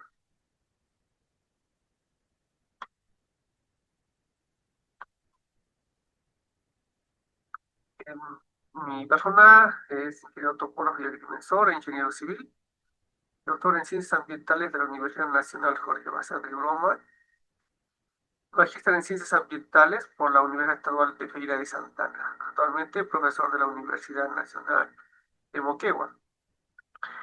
El tema que hoy voy a tratar de exponer presenta un estudio que se realiza un diagnóstico integral de los accidentes e incidentes laborales que han ocurrido en el sector de la construcción durante el periodo del 2016 al 2024, incorporando una perspectiva regional y de género. Este trabajo es parte de un reconocimiento que se realiza en la parte de la construcción, que viene a ser una de las actividades económicas con mayores niveles de riesgo ocupacional, afectando tanto a trabajadores formales como informales, con impactos diferenciados según el territorio y el sexo del trabajador. El objetivo principal es caracterizar la evolución temporal, distribución geográfica y con la composición por sexo en los eventos reportados, a partir del análisis de registros oficiales del Ministerio del Trabajo y Promoción del Empleo. Asimismo, se tendría que considerar los temas de los sistemas de seguridad y salud ocupacional vigentes.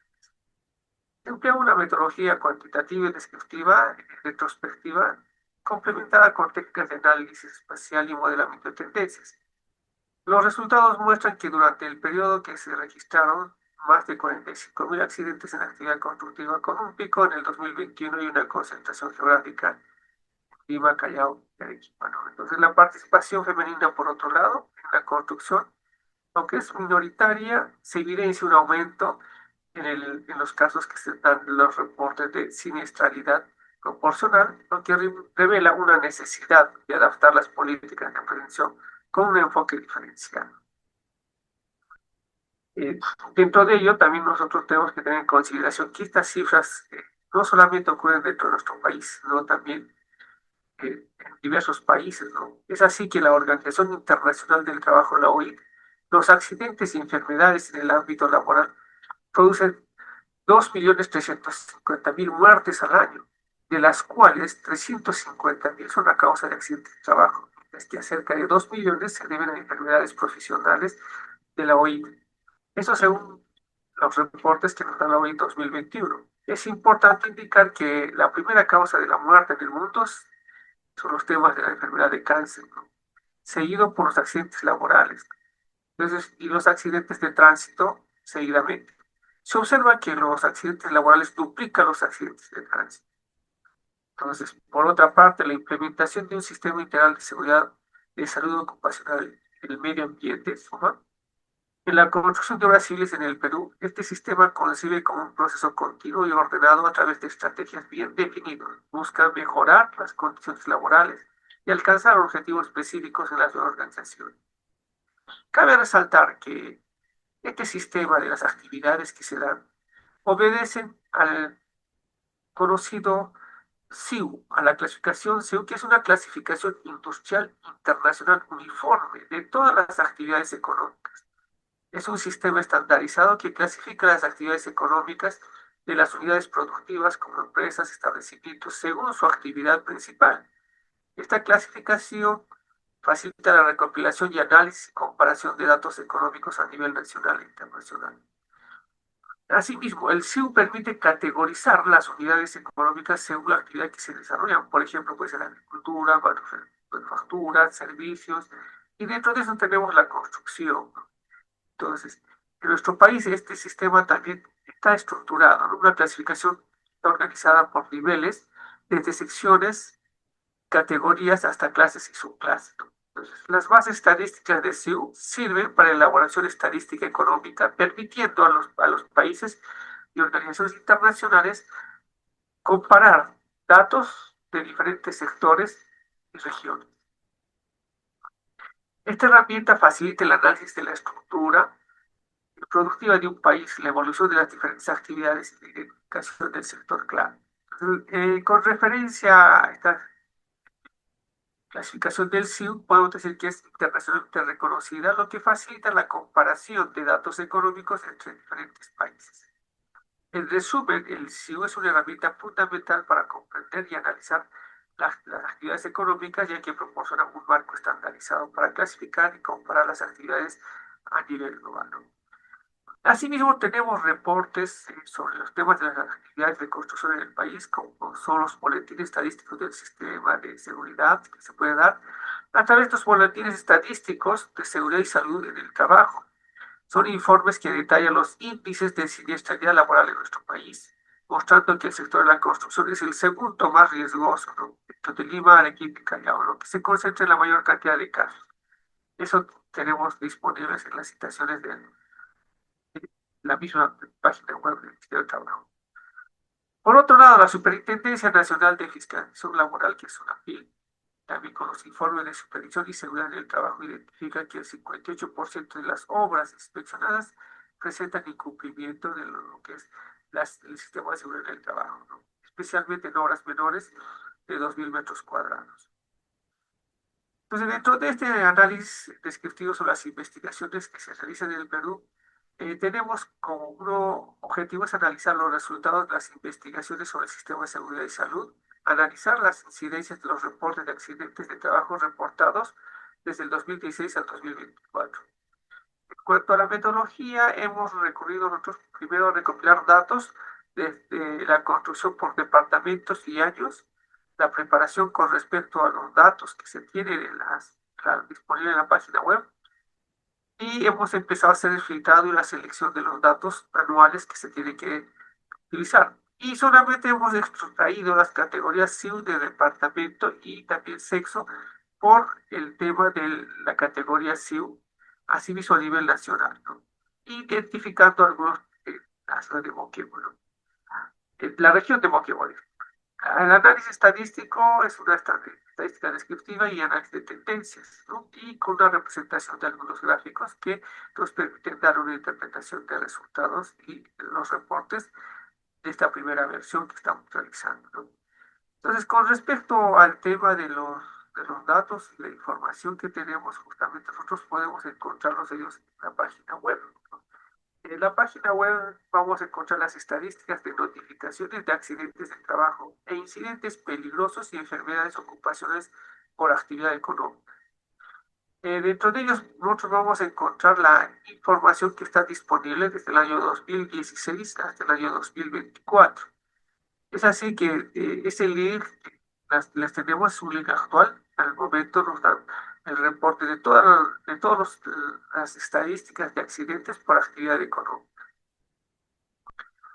Dentro de todo este bagaje de datos que nos dan, hemos tenido que seleccionar justamente con los ítems de la actividad económica en las que podemos identificar que el sector de construcción tiene el código 145.100 correspondiente a la preparación del terreno, que viene en la construcción, 45.201, que es la construcción de edificios completos o parte de edificios de obras de ingeniería civil, 45.301 son acondicionamientos de edificios, 45.400 terminación de edificios y 45.500 que es el alquiler de equipo de construcción y demolición dotados de operarios. Esas son las clasificaciones del Código SIU internacional que están adoptados en nuestro país con respecto a esta escala de los cuales nosotros vamos a identificar que el máximo reporte que se ha obtenido dentro del año 2016 al 2024 es el año 2021, con un total de 10.708 accidentes que se han reportado, ¿no? Entonces, seguido a ello, pues podemos evidenciar en el año 2022, 2023 y 2024. Es notorio que en el año 2020, justamente por el tema del internamiento, por el tema de COVID, ha bajado a 4.948, que viene a ser por el confinamiento que se ha tenido. Entonces podemos dar esa evidencia que es clara con los reportes que se dan en el trabajo. Da una validez. Realizando esta tendencia de los accidentes, podemos identificar también que tenemos una pendiente de 557 que indica un incremento promedio anual, ¿no? De aproximadamente casi 558 accidentes adicionales por año dentro de este periodo que estamos analizando, ¿no? Asimismo, tenemos un valor del R cuadrado el cual nos indica que este modelo lineal explica aproximadamente que el 35% de la variabilidad de los datos de los accidentes que se tienen. Dentro del cuadro también de todos los datos que estamos analizando por parte de los accidentes de la construcción por departamento y año, podemos identificar que Lima, bueno, tiene la mayor cantidad de reportes que se tienen, incidentes y accidentes, creciendo significativamente en el año 2021 con 8.998. Asimismo, podemos identificar que la región de Moquegua, haciendo comparación con las demás, tenemos también un valor alto que viene a ser en el año 2022 de 174 casos reportados, ¿no? Entonces, también es parte de tomar en cuenta pues, nuestra región, ¿no? Que prácticamente estaba dentro del cuarto lugar en el año 2022 por el tema de los reportes que se dieron en el trabajo.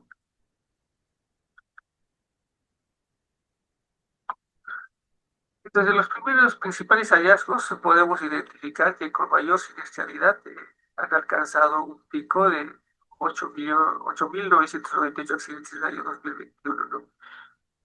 Y seguido de algunos departamentos como está Arequipa, que hay una tendencia sostenida de 864 casos en 2024, así Ucayali, ¿no? Y los demás departamentos o regiones de nuestro país presentan también sistemáticamente valores bajos, pero posiblemente por menor volumen, ¿no? Bajo la actividad constructiva o subregistros que se han podido dar. Dentro de ello podemos identificar que la observación clave, si vamos a identificar con respecto a la evolución de los accidentes de construcción de los principales departamentos, dentro de ellos Lima, Arequipa, Callao, Piura y Moquegua, identificamos que Lima mantiene la mayor cantidad de concentración a lo largo del periodo. Arequipa tiene una tendencia creciente también, alcanzando un valor máximo de los 24, como ya hemos identificado. Ucayali muestra un comportamiento inusual en el año 2022 con 3.674 accidentes, que debe ser también en este caso tratar de identificarlo, ver que ha podido ser un evento extremo que se haya podido dar o puntual tanto. Mientras que Piura y Moquegua presentan fluctuaciones menores, pero seguimos viendo que hay una persistencia, ¿no? Como se indicaba que en Moquegua hay también valores bajos, pero en el año 2022 se tuvo casos de 174 accidentes reportados. Es así que dentro de estas actividades del CIU, la mayor parte es la concentración que se tiene en la construcción de edificios, complementos o partes de edificios en obras de ingeniería civil. El acondicionamiento de edificios es el segundo. Tercero, se tiene la terminación de edificios. Cuarto está la preparación del terreno o la construcción. Y dentro del CIU es el alquiler de equipos de construcción y demolición que ocuparía el título.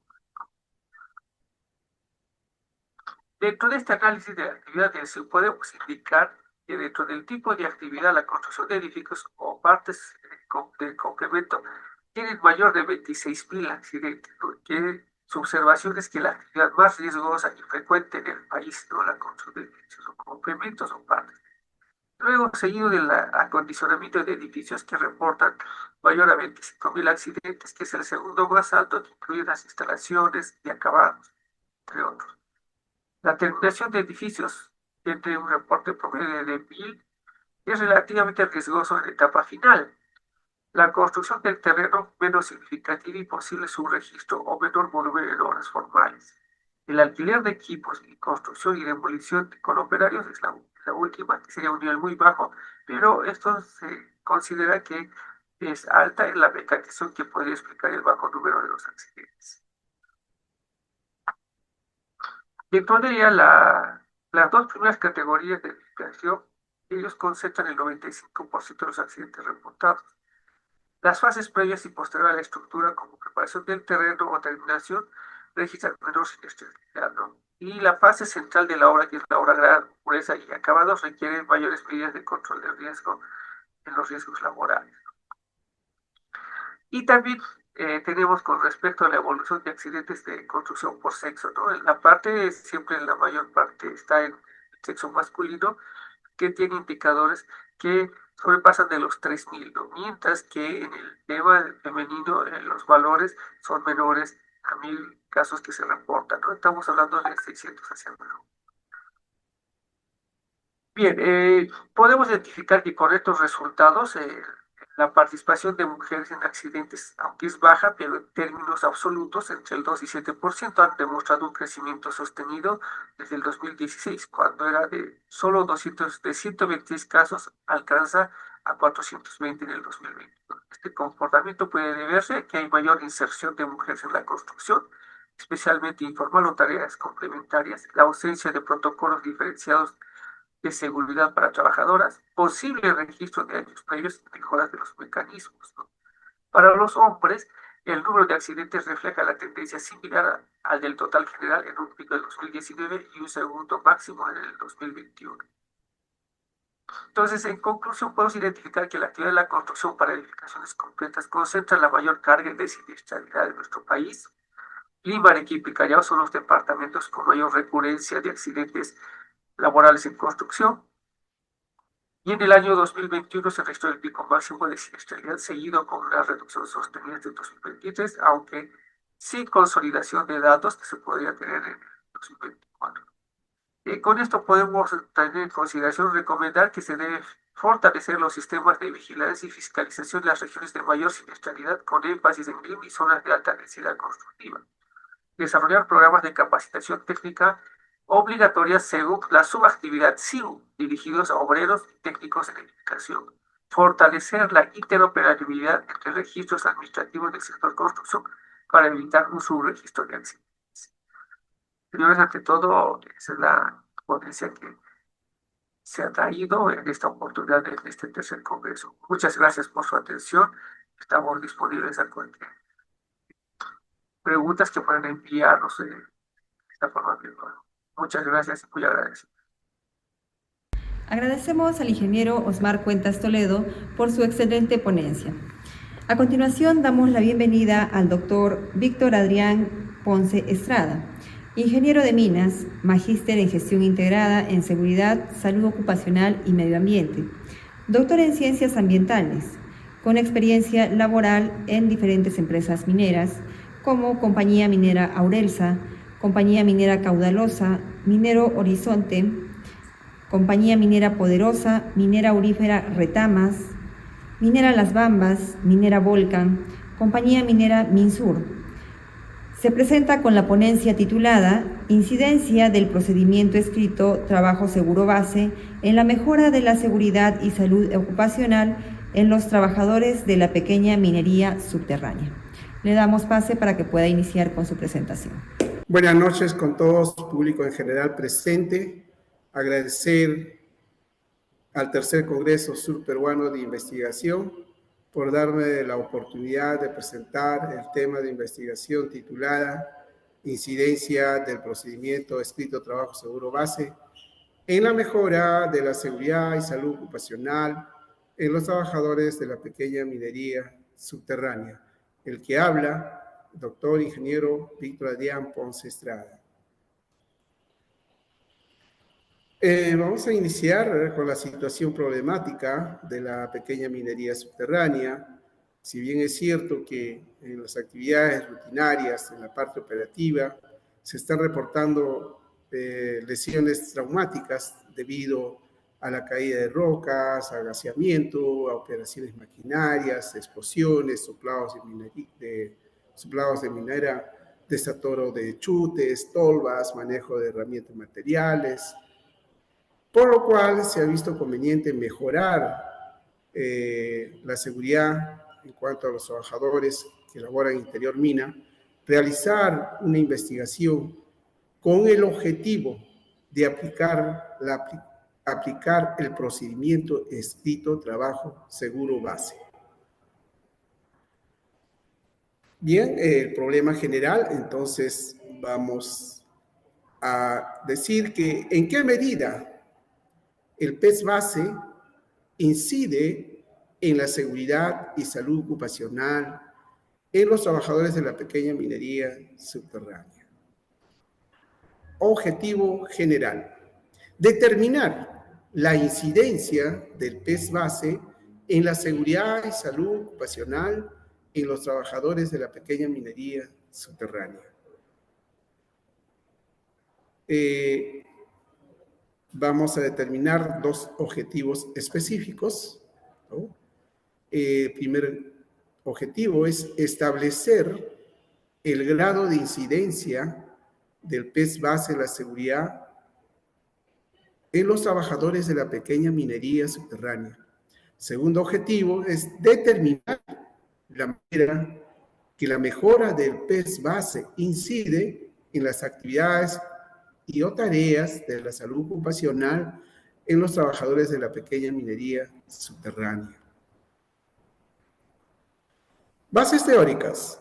En las bases teóricas vamos a mencionar el PES base, que es una herramienta de gestión de seguridad en el desarrollo de las actividades rutinarias que se realizan en interior mina.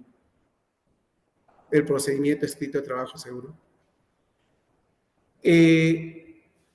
Seguridad y salud ocupacional viene a ser parte de la salud ocupacional que está relacionada con las actividades en un aspecto de orden técnico, legal y económico. Salud ocupacional viene a ser una actividad multidisciplinaria que está orientada a promover y proteger la salud de los trabajadores, ¿no? Para la prevención y control de las enfermedades ocupacionales y accidentes. Bases teóricas. En sí, la minería subterránea es una técnica utilizada para recuperar minerales de los yacimientos que se encuentran situados debajo de la superficie terrestre. Bueno, para tal fin, la minería subterránea necesita pues una serie de excavaciones que nos permita llegar a las zonas mineralizadas que están contenidos en la roca. En procesos de la minería subterránea podemos mencionar la exploración, desarrollo, explotación y extracción. Y por último, el transporte. Hipótesis general. El PES base incide en la seguridad y salud ocupacional en los trabajadores de la pequeña minería. Cabe mencionar hipótesis 1, específico, el establecimiento del grado de incidencia del PES base mejora la seguridad de los trabajadores de la pequeña minería subterránea. Ahora, si se mejora la aplicación del PES base, se optimizan las actividades y o tareas de la salud ocupacional en los trabajadores de la pequeña minería subterránea. Bueno, el tipo y diseño de investigación, este tipo de investigación es básica, nivel transversal, descriptiva, no experimental. Entonces, el diseño del estudio es descriptivo correlacional, en la cual está orientada a evaluar la relación existente entre el PES base y la mejora de la seguridad y la salud ocupacional en los trabajadores de la pequeña minería subterránea. Bien, vamos a hacer la descripción de los resultados de la dimensión de la variable PES base perforación. Como ven en el cuadro, ahí tenemos la distribución de frecuencias en la parte inferior, lo que nos indica nunca 0%, la mayoría de las veces no, 0%, algunas veces sí, algunas veces no, 4%, la mayoría de las veces sí, 56%, siempre 40%. Entonces, el porcentaje de aplicación de este PES base en la dimensión de perforación es aceptable con un 56.0%. Descripción de los resultados de la dimensión de la variable PES base, voladura de mineral. Entonces aquí tenemos varias alternativas o frecuencias que nos indican nunca 0%, la mayoría de las veces no 0%, algunas veces sí, algunas veces no 4%, la mayoría de las veces sí 48%, siempre 48%. Entonces, siempre que el porcentaje de la aplicación y de aceptación del PES base en voladura mineral es aceptable, ¿no? Descripción consolidada de los resultados de la variable PES base. Tenemos aquí la distribución de frecuencia, un 8%, un deficiente aplicación, un regular aplicación, 52%, y buena aplicación. Entonces tenemos una aceptación de este PES base, un 52% de regular aplicación. Bien, descripción de los resultados de la dimensión seguridad y salud ocupacional. Seguridad ocupacional. La distribución de frecuencia y porcentajes de la seguridad y salud ocupacional según la dimensión seguridad ocupacional. Como verán, ahí las frecuencias tenemos nunca 0%. La mayoría de las veces también, la mayoría de las veces no, también 0%. Algunas veces sí, algunas veces no, 4%. La mayoría de las veces sí, 44%. Siempre 52%. Es aceptable, ¿no? La seguridad y salud ocupacional en la dimensión de seguridad ocupacional. Bien, descripción de los resultados de la dimensión seguridad y salud ocupacional, distribución de frecuencias y porcentaje de la seguridad y salud ocupacional según la dimensión salud ocupacional. Entonces tenemos varias frecuencias en la parte inferior del cuadro, 0% nunca, la mayoría de las veces no, 0%, algunas veces sí, algunas veces no, 4%, la mayoría de las veces 44%, siempre 52%. Entonces, es aceptable, ¿no? Según la dimensión salud ocupacional. Descripción consolidada de los resultados de la variable seguridad y salud ocupacional. Como ven ahí las alternativas, tenemos poco preventiva, ¿no? 4%, muy preventiva, 44%, y altamente preventiva, ¿no? Un 52%. Aceptable respecto a la variable de seguridad y salud ocupacional. Bien, ahora vamos a tener en cuenta la validación de la hipótesis general. El coeficiente de correlación de Spearman de las variables PES base y seguridad y salud ocupacional, tenemos dos hipótesis, ¿no? La hipótesis nula, que nos indica que el PES base no incide en la seguridad y salud ocupacional en los trabajadores de la pequeña minería subterránea. Y la hipótesis que es viable, en la cual el PES base incide en la seguridad y salud ocupacional en los trabajadores de la pequeña minería subterránea.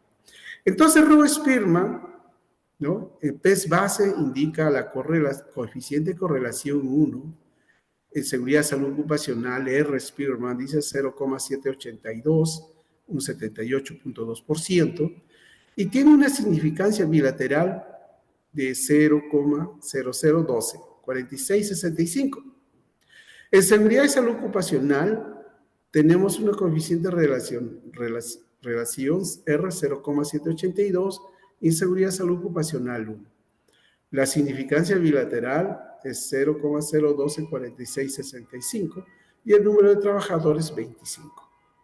Entonces la correlación significativa al nivel 0,01, ya que la significancia bilateral es menor 0,01 con respecto a la correlación 0,01. Entonces, desechamos la hipótesis nula. Validación, hipótesis específica 1. El coeficiente de correlación de Spearman de las variables P base y seguridad laboral, tenemos dos alternativas de hipótesis. Una, hipótesis nula, dice, el establecimiento del grado de incidencia de P base no mejora la seguridad de los trabajadores de la pequeña minería subterránea. Pero tenemos otra hipótesis que dice que el establecimiento del grado de incidencia de P base mejora la seguridad de los trabajadores de la pequeña minería subterránea. Pero Rude Spearman dice, nos indica que el P base de coeficiente de relación es 1 y R en seguridad laboral es 0,657. Y la significancia bilateral es 0,007753,441. Tenemos el número de muestras o trabajadores 25. En seguridad laboral, el coeficiente de relación es R,0657, ¿no? El PES base, y en seguridad laboral 1. La significancia bilateral es 0,007753,441. El número de trabajadores 25. La correlación significativa a nivel 0,01. La significancia en este caso nos sale 0,007, menor, con respecto a la correlación significativa al nivel 0,01. Entonces nosotros desechamos la hipótesis nula. Validación hipótesis específica 2. El coeficiente de correlación de Spearman de la variable PES base, salud ocupacional, la hipótesis nula indica si se mejora la aplicación PES base, no se optimiza. Las actividades y o tareas de la salud ocupacional en los trabajadores de la pequeña minería subterránea. Pero tenemos otra alternativa y nos indica que si se mejora la aplicación del PES base, se optimizan las actividades y o tareas de la salud ocupacional en los trabajadores de la pequeña minería subterránea. El rol de Spearman, el PES base, indica que la coeficiente de correlación es 1, la salud ocupacional R 0,853, con una significancia bilateral 0,011436581. Y en salud ocupacional, la coeficiente de relación de PES base es R 0,853 y en salud ocupacional 1, con una significancia bilateral 0,011436581 y una cantidad de muestras 25 o número de trabajadores. La correlación es significativa al nivel 0,01. Entonces, hemos encontrado una significancia bilateral 0,0011, que es mucho menor al nivel 0,01. Por lo tanto, desechamos la hipótesis nula. Bien, conclusiones. De acuerdo a Rude Spearman, R0,782 y el nivel de significancia 0,01124665, se ha comprobado que existe una relación positiva y significativa entre procedimiento escrito, trabajo seguro base y la seguridad y salud ocupacional en los trabajadores de la pequeña minería subterránea. Con ello, se va a lograr el objetivo general y se demuestra la hipótesis general respectivamente. Segunda conclusión. En relación al objetivo específico 1, se ha comprobado que existe relación positiva y significativa entre el PES base y la seguridad laboral en los trabajadores de la pequeña minería subterránea. R igual a 65.7% y una significancia de 0,007753441, que es mucho menor que la significancia a nivel de 0,01, con lo cual se señala una dicha correlación y la demostración de hipótesis específica 1 y por ende el logro del objetivo específico 1. Y como segunda conclusión, en relación al objetivo 2, se ha comprobado que existe una relación positiva y significativa entre el PES base y la salud ocupacional en los trabajadores de la pequeña minería subterránea R 85.30% y una significancia 0,011, mucho menor que la significancia nivel 0,01, determinándose dicha correlación y la demostración de la hipótesis específica 2 y por ende el logro del objetivo específico 2. Bien, con eso concluyo mi tema de investigación y darle muchísimas gracias a todos los presentes y también al tercer Congreso de Sur Peruano de Investigación. Muchísimas gracias. Agradecemos al ingeniero Víctor Ponce Estrada por su excelente presentación. Asimismo, agradecemos a todos los ponentes de esta primera jornada por compartir con nosotros sus experiencias e investigaciones. Sin más que agregar, nos despedimos y esperamos contar con su participación el día de mañana en el segundo bloque de ponencias del tercer Congreso Surperuano de Investigación. Muchas gracias.